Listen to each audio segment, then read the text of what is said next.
The tube itself ends, it doesn't continue. YouTube.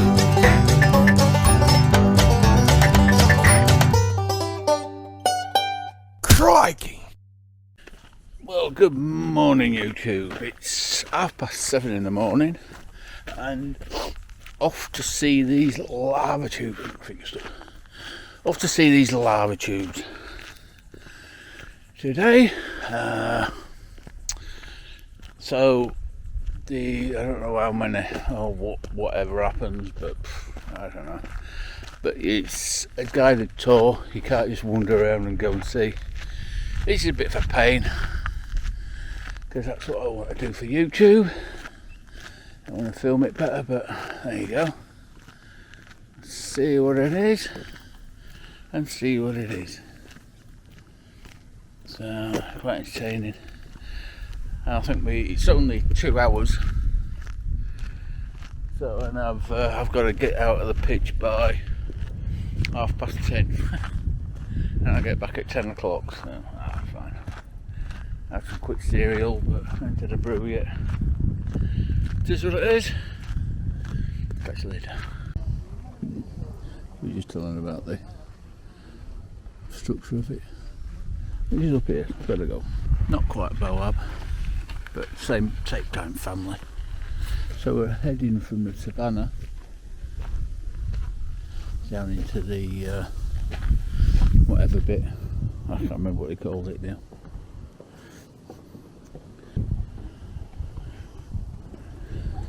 Heading down.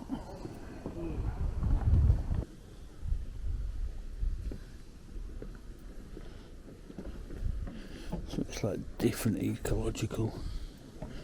So this is like rainforest section, and it was saying that when the lava tubes collapse, it gives it a completely different ecological setup. So it can be savanna up there, and then rainforest down here.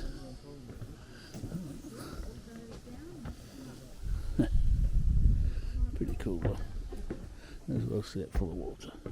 Hey folks, we're down into a lava tube collapse here. If you took all these rocks, fit them back together like a jigsaw puzzle, you could be inside of a lava tube, build a roof over top of your head. It's collapsed inward with seismic activity, earthquakes. Now it creates a spot just like this. How's it feel down here? Beautiful, it's cool, a little bit more moisture. I know. Tell you to ask questions and I tell you to wait. You never win. You can see yourself. It's not on the face. You know, sometimes it's better to have a good question than a good answer. Oh no, it's okay. Yes, and geology combined. And so we often get somewhat regular shapes forming in the rock, hexagonals and the like. The good thing about that is regular shapes like that fit together well and are quite strong. The hexagonal shapes are quite... That piece there looks a bit for you. We'll see how it goes. I gotta keep saying somehow. I feed on the groans. It's my nutrition. Alrighty folks, let's talk about it a bit here. So I mentioned we've got 164 volcanoes in the park all around the way. Now only one of them is forming lava tubes. Its name is Undara. It means long way in Ewamian, the language of the Ewamian people. So obviously Undara is special. A lot of things have to go perfectly right for our lava tubes to form. A lot of factors interweaving. Let's try to make it through our list. First off, when you think about a volcano, you typically think about a cone-shaped volcano. Shaped like this, spews hot lava into the sky. Undara is a shield volcano, sits like a shallow depression in the ground, just 20 meters to the rim. If you're looking over a vista view from the top of Kaukani, you'd probably miss it.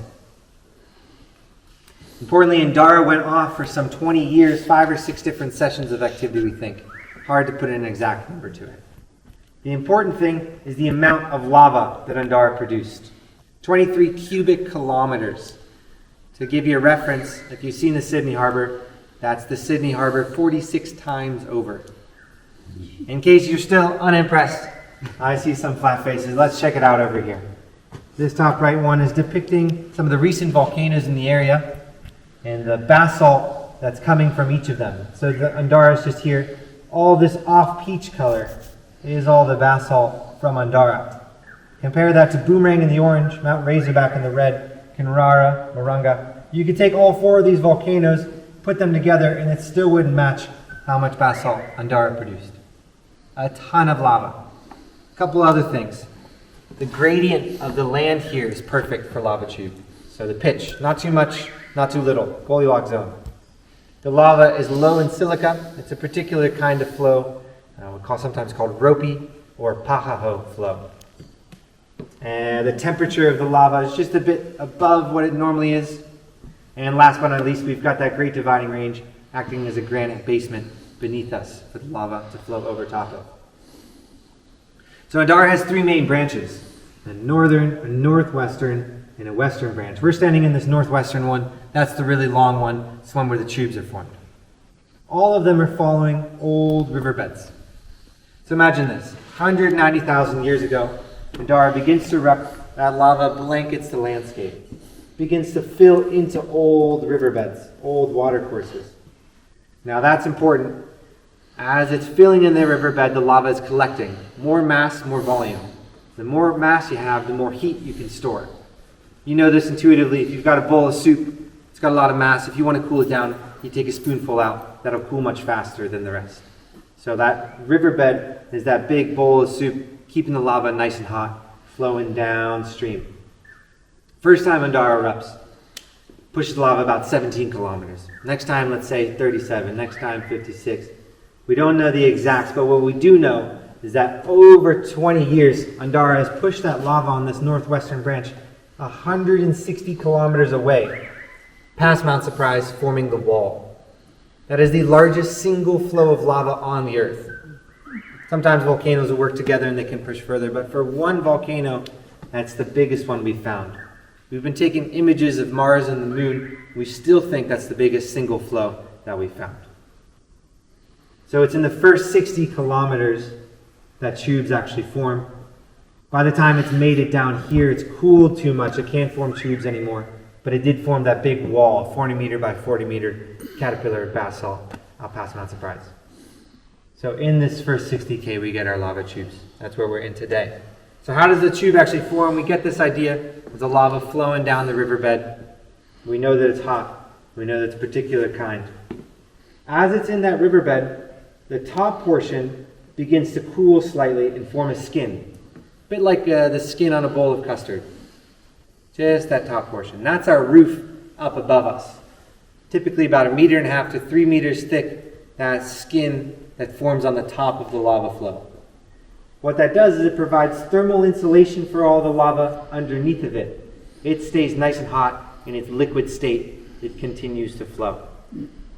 Now you might be asking yourself, okay, all well and good, skin, that's nice, the tube formation, I kind of get that. Now, how in the world did these end up empty? Why isn't there a bunch of lava in here? Why is this an empty tube?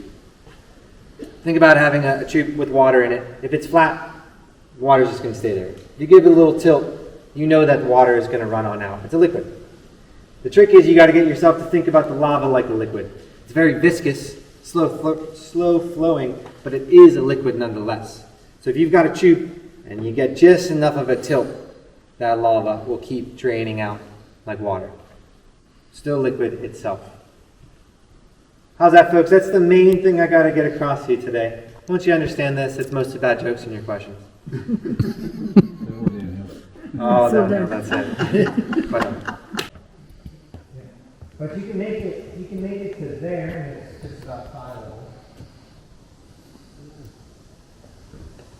But the water levels on the rocks that over here, how often do they come on back to that high?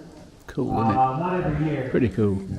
It's going to flood a lot of times in a year, but it just drains really quickly. I think that really the tube itself ends, it doesn't continue. It ends just like a big curve like this. About 15, 20 meters.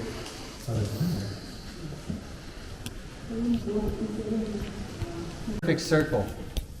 This is a different mechanic of a collapse than what we just walked through. So before, that was an earthquake, shook the walls, come down. This is different. That lava is splitting into two sections. Now that's causing a little bit of a backflow, and the lava is swirling about in this room.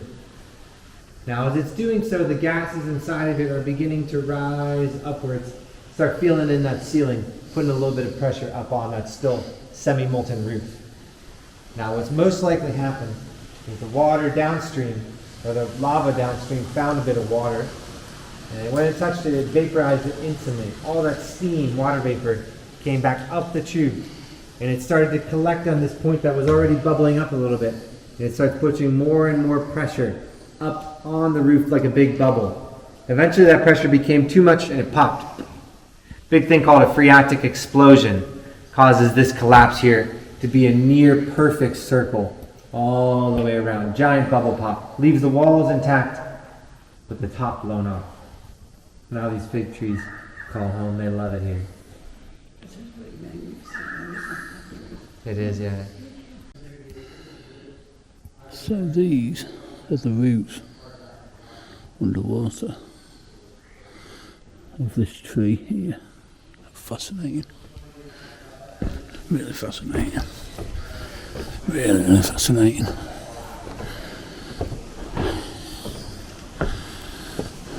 Pretty big lava tubes.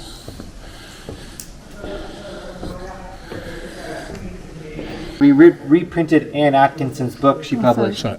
And you can just flip through it and see some of those other caves that otherwise you'd miss. So highly recommend just go and give it a flip, even if you don't want to purchase it. You can see they did a wedding ceremony for the Collins family in that archway. Photos are pretty cool. You can see this arch here, this pathway, kind of depicted in these green dots along the way there, yeah? Yeah. So those are all remnant rainforests. Those are all lava tube collapses. So I mentioned that we had originally 60 kilometers of tube, and now after all the collapses, we just have 30 tubes still remaining. Our longest one is Bayless, 1.6 kilometers, just down behind us here. So is that how they can see from space how long that actually is? Yeah, that's it. By following the remnant rainforest. Yeah. And how they sort of started noticing things is because they saw that wall from the space. Right. And they're like, oh, that looks like, they were imaging things on Mars, and then they happened to see the wall, and they're like, oh, that's the same sort of thing, and then they start drawing conclusions. But how Anne and her colleagues, Professor Stevenson, found our tubes remaining here, they looked at this and they saw all the rainforest, and they just deduced that the gaps between the rainforest, these little patches of savanna, ought to be the tubes.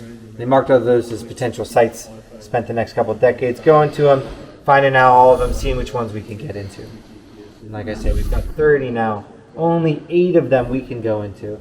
The other 22 filled with CO2 gas. We'll talk a bit more about that once I get you in the back of Collins.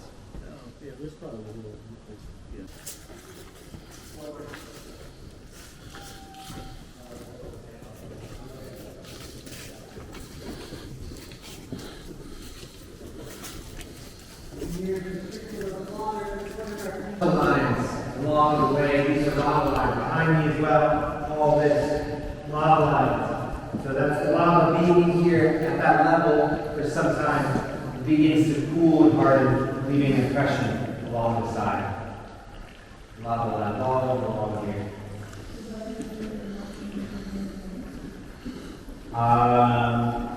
Typically, if something else erupted in here, it might not even exit. It might not have the same sort of flow rate, amount of lava, so it would probably just fill up the tube. But if all things went perfectly, and it wasn't here for a long time, say at this level, and that kept moving slowly, yeah, we might get another one. Hey folks, it's going to get pretty dark. You can just hang on to this rail on the left-hand side. It'll stay there. You won't wander off the boardwalk.